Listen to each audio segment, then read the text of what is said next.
Good morning student, स्वागत है आज की क्लास में आपका। और आज हम भारतीय मानचित्र में सविनय अवज्ञा आंदोलन से संबंधित स्थानों को भरेंगे। सविनय अवज्ञा आंदोलन किसने चलाया था? महात्मा गांधी ने। 1922 में असहयोग आंदोलन को वापस लेने के बाद 1927 तक गांधी जी ने केवल रचनात्मक कार्यों से ही अपने आप को जोड़े रखा।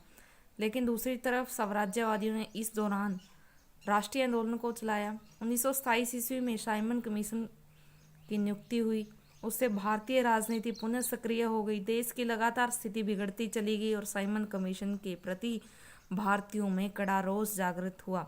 अंग्रेज सरकार द्वारा नेहरू रिपोर्ट की अवहेलना करना, इंग्लैंड में मजदूर दल की सरकार बनना और वायसराय लॉर्ड इरविन की घोषणा और लाहौर अधिवेशन में कांग्रेस द्वारा पूर्ण स्वतंत्रता का प्रस्ताव पास कर देना, बारदोली में किसान आंदोलनों की सफलता और साम्यवाद के बढ़ते प्रभावों के कारणों से गांधी जी को ब्रिटिश सरकार के विरुद्ध सविनय अवज्ञा आंदोलन चलाने की प्रेरणा मिली। तो ये आंदोलन 3 चरणों में चला और अंत में 1934 में वापस ले लिया गया। फरवरी 1930 में साबरमती में कांग्रेस कार्यकारिणी ने, साबरमती ये जो जगह है गुजरात में, इसकी हम बात कर रहे हैं। तो यहाँ पे साबरमती में कांग्रेस कार्यकारिणी ने गांधी जी को सविनय अवज्ञा आंदोलन चलाने के लिए संपूर्ण अधिकार दे दिए। आंदोलन की शुरुआत में यहाँ से साबरमती आश्रम से शुरुआत हुई थी। 12 मार्च 1930 को दांडी यात्रा से की गई इसकी शुरुआत आंदोलन की। जो ये सविनय अवज्ञा आंदोलन शुरू हुआ था तो दांडी यात्रा से इसकी शुरुआत की गई। साबरमती आश्रम से चल करके ये जो है यहाँ पहुँचे दांडी। ये 12 मार्च 1930 को शुरू की थी।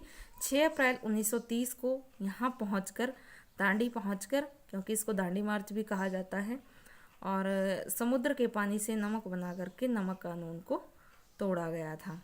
तो आंदोलन से पहले गांधी जी ने अपने साप्ताहिक जो पत्र निकालते थे वो यंग इंडिया में इस आंदोलन के कार्यक्रमों पर पूरी तरह से प्रकाश डाला था।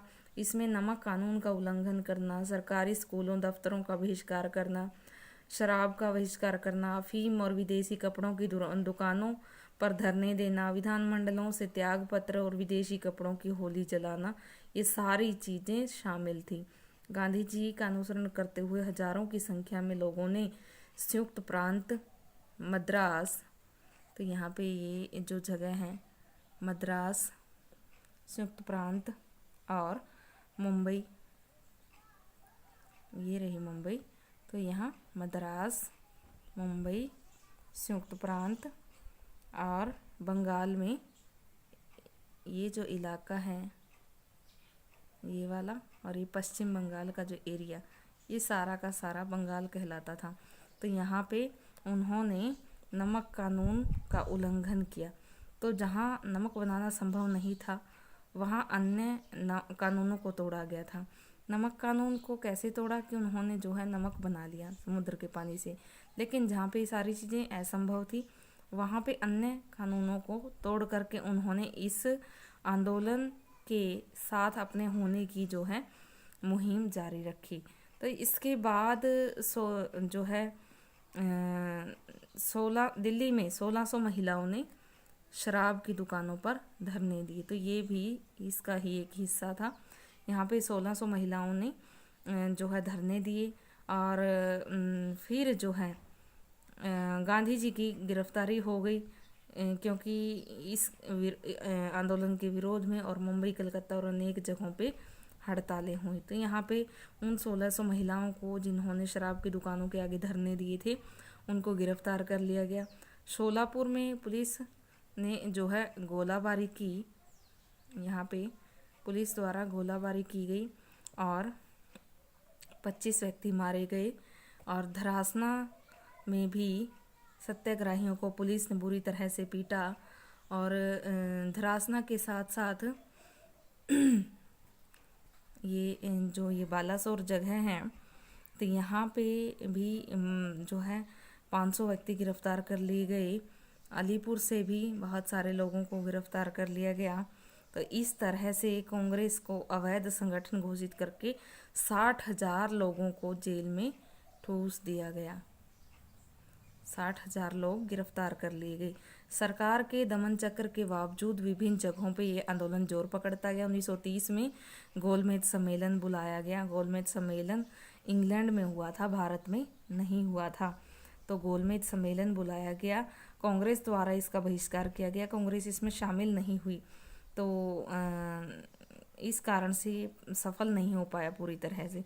वायसराय लॉर्ड इरविन ने 26 जनवरी 1931 को बिना शर्त के गांधी जी और किसी सारे के सारे नेताओं को छोड़ दिया। तेज बहादुर सप्रू के प्रयत्नों से 5 मार्च 1931 को गांधी इरविन समझौता हुआ। इस आंदोलन को स्थगित कर दिया गया। अन्य शर्तों के अकॉर्डिंग दूसरे गोलमेज सम्मेलन में गांधी जी ने कांग्रेस की तरफ से भाग लिया, और लेकिन फिर भी ये सम्मेलन भी सफल न हो पाया। गांधी जी की अनुपस्थिति में नए वायसराय विलिंगडन द्वारा समझौतों का उल्लंघन किया गया। गांधी जी को 4 जनवरी 1932 को जो है उन्होंने दोबारा से आंदोलन को शुरू कर दिया। सरकार ने कई सारे कानून जारी किए और कांग्रेस के नेताओं को गिरफ्तार कर लिया, और बहुत सारे लोगों को जेल में बंद कर दिया गया। उनमें महिलाएं थी, बच्चे थे, सत्याग्रही थे, उन सब पर भयंकर अत्याचार हुए। 1,20,000 लोगों को जेल में बंद कर दिया गया। पहले 60,000 थे, अब उनकी संख्या 1,20,000 पहुंच गई। तो इस तरह से नए लोगों को अब जो है जेलों में बंद कर दिया गया। तो इस बीच में सरकार ने सांप्रदायिक निर्णय की घोषणा की। इसके विरोध में गांधी जी ने पूना जेल में आमरण अनशन किया। इसके बाद गांधी और अंबेडकर जी के बीच में समझौता हुआ। इसी बीच 1932 में तृतीय गोलमेज सम्मेलन हुआ, जिसमें जो है तीनों के तीनों ही गोलमेज सम्मेलन में डॉक्टर अंबेडकर ने हिस्सा लिया था और अपनी समस्या को वहाँ पे रखा था, दलित समस्या को वहाँ पे रखा था। और ये कहा था उन्होंने कि भारत चाहे आज़ाद हो जाए, चाहे यहाँ पे अंग्रेज रहें, चाहे यहाँ पे भारतीय रहें, लेकिन यहाँ जो स्थिति है, जो अवर्णों की स्थिति है, यहाँ जो दलितों की स्थिति है, वो बहुत ही ज़्यादा बदतर है। उसको सुधारने के लिए उन्होंने यहाँ पे अपने तर्क पेश किए थे। तो वो तीनों के तीनों गोलमेज सम्मेलनों में उन्होंने हिस्सा लिया था। इसके बाद तीसरा जो गोलमेज सम्मेलन था, ये भी 1932 में बुलाया गया था। तो गांधी जी ने 14 जुलाई 1933 को जन आंदोलन रोक दिया, व्यक्तिगत सत्याग्रह चलाया, जनता का उत्साह कम हो गया। 7 अप्रैल 1934 को गांधी जी ने सविनय अवज्ञा आंदोलन को वापस ले लिया। 7 अप्रैल 1934 को वापस ले लिया गया। यद्यपि आंदोलन असफल रहा, लेकिन इससे भारतीयों में जो चेतना पैदा हुई, उससे ब्रिटिश सरकार परेशान हो गई और इस आंदोलन ने स्वतंत्रता की लड़ाई को थोड़ा सा और आगे बढ़ा दिया। तो स्टूडेंट्स, हमने बात की इन मुख्य जगहों की जहाँ पे हालांकि नमक कानून के द्वारा तो कुछ एक जगहों पे उल्लंघन किया गया था। मद्रास था, संयुक्त प्रांत था, ठीक है, और मुंबई था, ये जो दांडी, साबरमती या फिर बंगाल। तो इसके अतिरिक्त अन्य जगहों पे ये जो जगहें दिख रही हैं, बनारस है, पटना है, ये जो मानिकपुर है, बड़ौदा, सूरत, अहमदाबाद, धरासना, बडाला, पूना, मुंबई, धारवाड़, कालीकट, ये सारे की सारी जगहों पे किसी न किसी तरह से लोगों ने अन्य कानूनों को तोड़कर गांधी जी के सविनय अवज्ञा आंदोलन में अपनी सहमति दर्ज कराई थी या दर्शाई थी।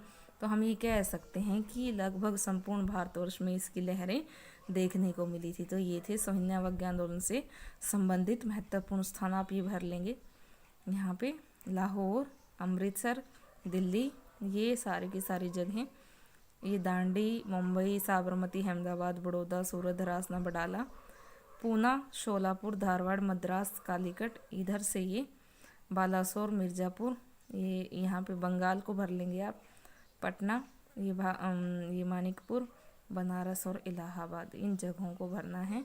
और जो अभी डिटेल मैंने बताई है वो आपने लिखना है। ये आपने भारतीय मानचित्र में सविनय अवज्ञा आंदोलन से संबंधित स्थानों को दर्शाना है। Thank you.